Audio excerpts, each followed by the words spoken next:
Assalamualaikum warahmatullahi wabarakatuh. Kembali lagi di channel A Andun. Namun khusus pembahasan kali ini bukan bersama A Andun, melainkan bersama Abi A Andun. Sangat disayangkan, sekali lagi terjadi lagi kasus pencabulan atau kekerasan seksual di lembaga yang berlabel Islam. Tapi untuk kali ini saya rasa segala bentuk makian sudah tidak bisa menggambarkan perilaku dari orang-orang ini. Kata biadab, bangsat, anjing, pokoknya segala macam bentuk makian masih tidak dapat menggambarkan kekejian perilaku orang-orang ini. Buat teman-teman yang belum tahu kasusnya, jadi di Tangerang ada sebuah yayasan panti asuhan berlabel Islam yang sudah berdiri sejak tahun 2006. Masalahnya adalah panti asuhan ini ternyata dikelola oleh manusia-manusia homo atau gay. Masalah yang lebih utamanya adalah pengurus-pengurus atau pengelola dari panti ini melampiaskan kelainan seksualnya ini pada anak-anak yang berada di panti itu.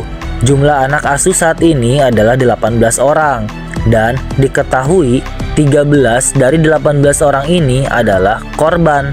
Dan menurut informasi terakhir, ada indikasi korban terus bertambah. Tidak sampai di situ, kebiadabannya adalah anak-anak yang menjadi korban ini adalah anak-anak yang ternyata masih di bawah umur. Rata-rata usianya adalah 10 tahun.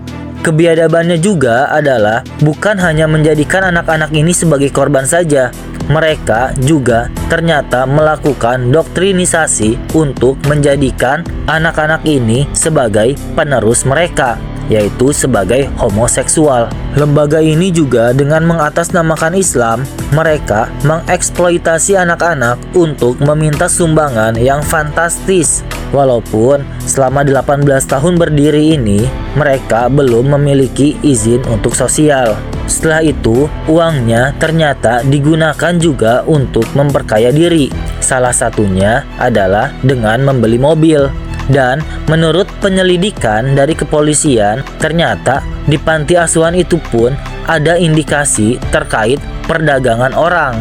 Jadi sebenarnya kasus ini sangat lengkap banget nih tindak kriminalitasnya atau tindak kejahatannya.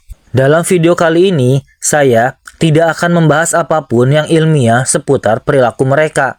Saya hanya ingin mengajak kita semua sama-sama membayangkan betapa sakitnya hati seorang ibu atau ayah mereka yang anaknya menjadi korban dari kekejian semacam itu.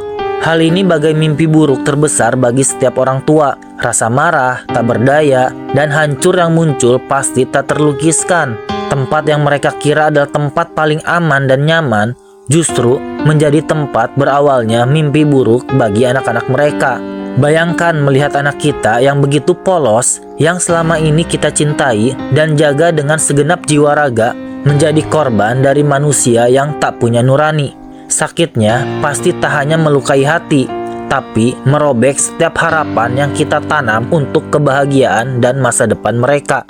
Kita memberikan seluruh kasih sayang kita untuk mereka tumbuh dalam lingkungan yang aman, yang religius, namun ternyata malah bertemu dengan orang yang tanpa ampun menghancurkan semua itu.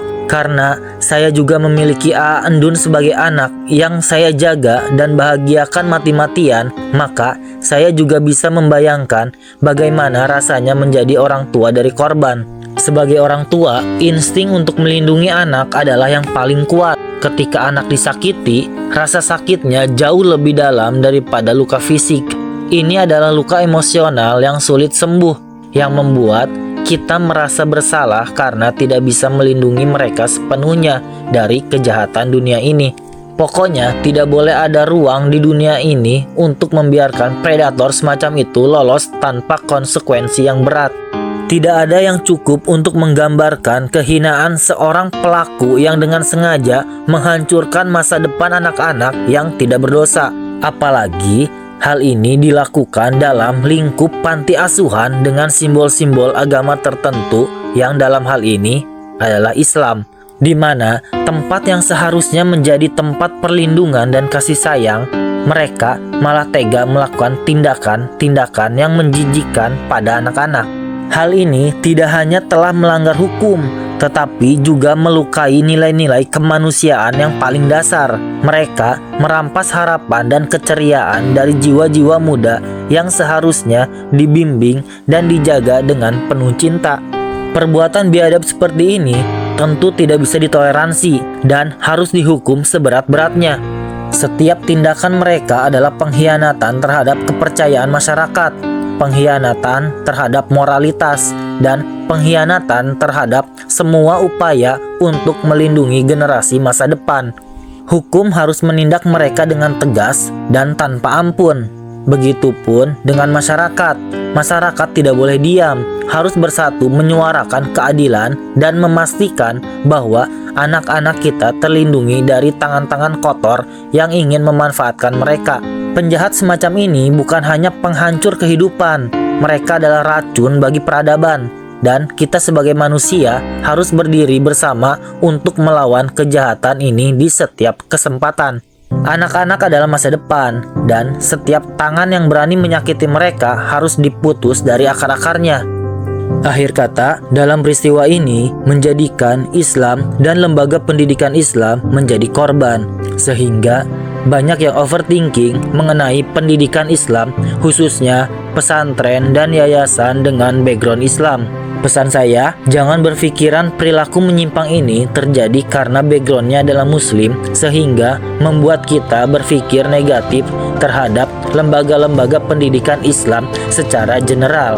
Buat yang mau memasukkan anaknya ke pesantren atau yayasan islami, tidak perlu takut. Yang paling penting, pelajari dulu mengenai pesantren atau yayasan tersebut.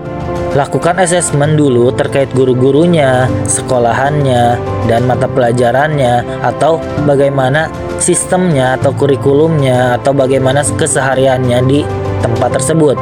Dan perhatikan juga kondisi psikologis dan emosional anak sebelum kita memasukkan anak kita ke pesantren. Sekian video dari channel A Andun ini, sampai bertemu di video-video selanjutnya.